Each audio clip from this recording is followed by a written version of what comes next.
లష్కరే తోయిబా ఉపాధ్యక్షుడు సైఫుల్లా కసూరి ఈ రోజు పాకిస్తాన్ లో ఉన్నటువంటి ముల్తాన్ లో ఒక హై స్కూల్లో మాట్లాడుతూ ఆ పిల్లలకి మంచి విద్యాబుద్ధులు నేర్పించాల్సింది పోయి వాళ్ళ మనసుల్లో విషాన్ని నింపుతున్నాడు.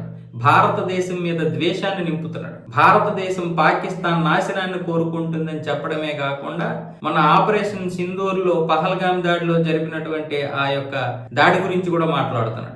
అంతేనా, పాకిస్తాన్ సైన్యంలో ఎవరు చనిపోయినా నన్ను పిలుస్తారు, నేను అంత్యక్రియల్లో పాల్గొంటాను, అక్కడ ప్రార్థనలు చేస్తాను అని గొప్పలు చెప్పుకుంటున్నటువంటి వీడు కశ్మీర్లో ఉన్నటువంటి నదుల్ని ఆనకట్టుల్ని నేను స్వాధీనం చేసుకుంటాను, ఇదే నరేంద్ర మోదీకి నా సవాల్ అని చెప్తున్నాడు. వీడు ప్రతిసారి నరేంద్ర మోదీని ఎందుకు తీసుకొస్తాడో తెలుసా? వీడు ఫేమస్ అవ్వాలని చూస్తున్నాడు.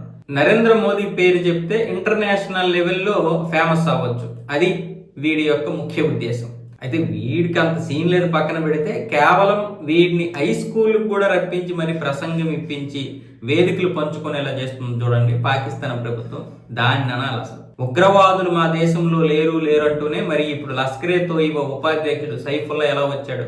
అయితే ఇక్కడ విషయం ఏంటంటే, ఈ యొక్క వీడియో ఇప్పుడు ఇంటర్నేషనల్ లెవెల్లో పెద్దగా వైరల్ అవ్వడం వల్ల ఇంటర్నేషనల్ లెవెల్లో కూడా అంతర్జాతీయంగా కూడా ఇప్పుడు పాకిస్తాన్ మీద ఒక ఒత్తిడి వచ్చింది. ఇలాంటి ఉగ్రవాదులతో పిల్లల దగ్గర ప్రసంగాలు ఇస్తున్నారు అంటే మీరు ఉగ్రవాదులను ప్రోత్సహిస్తున్నట్లే కదా అన్న విధంగా అయితే ఇప్పుడు అంతర్జాతీయంగా ఒత్తిడి అయితే వచ్చింది పాకిస్తాన్ మీద. కానీ పాకిస్తాన్ పెరిగేదే ఉగ్రవాదులతో. పాకిస్తాన్ ఈరోజు బ్రతుకుతుందంటే ఉగ్రవాదులు తెచ్చినటువంటి ఫండింగ్తో.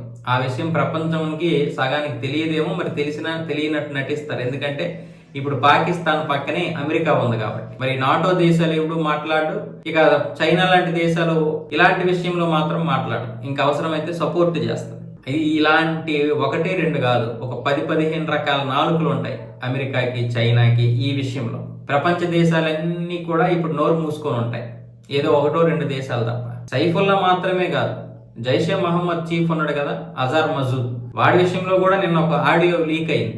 అది వాడిదా కాదా పక్కన పెడితే వాడు కూడా పాకిస్తాన్ లో ఉన్నాడు. వాడిని పాకిస్తాన్ అయితే ఒక ప్రధానిని కాపాడుకున్నట్లుగా కాపాడుకుంటుంది. అంటే షాబాజ్ షరీఫ్ పోయినా పర్వాలేదు కానీ అజార్ మజూద్ మాత్రం పోకూడదు. అలా పోతే పాకిస్తాన్ తగలబడిపోతుంది. అంత కట్టుదిట్టమైనటువంటి ఏర్పాట్లతో వాడిని భద్రతలో పెట్టారు. అంటే వాడు అంత అవసరం, ఎందుకంటే ఫండింగ్ తేవాలి వాడు. ఇలాంటి పరిస్థితుల్లో పాకిస్తాన్ ఉంది. ఇంకా పాకిస్తాన్ ఈ రోజు అమెరికా కావచ్చు చైనా కావచ్చు కానీ మరో 2 దశాబ్దాలు 3 దశాబ్దాల తర్వాత ఆ పాకిస్తాన్ పరిస్థితి ఎలా ఉంటుందో కూడా ఊహించలేదు.